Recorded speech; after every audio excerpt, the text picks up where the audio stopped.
सत्तेत असणारे पक्ष सुद्धा आता जनतेला मूर्खात काढतायत. म्हणजे जे सत्तेच्या चाव्या, तिजोरीच्या चाव्या ज्यांच्याकडे आहेत ते सत्तेमध्ये येण्यासाठी, दुसऱ्या तिजोरीवर ताबा मारण्यासाठी एकमेकाचं वस्त्रहरण करतात.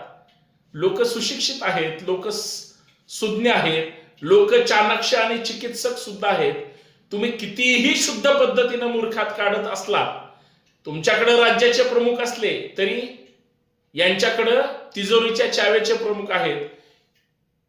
कुणी गुंडाच्या पाठीशी आहे, कुणी गुंडांना पळवण्याच्या तयारीत असतं किंवा त्यांच्या पाठीशी आहे.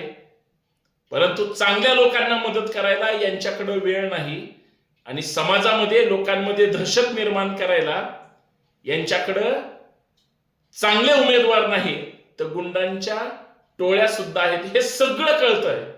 फक्त लोकांनी आता ठरवायचंय यांना कुठली जागा दाखवायची, कारण हे सत्तेचा सोयीनं वापर करण्यासाठी त्या ठिकाणी लोकांना वेड्यात काढण्याचा कार्यक्रम करतायत. हे फक्त लक्षात घेतलं पाहिजे. जय शिवराय.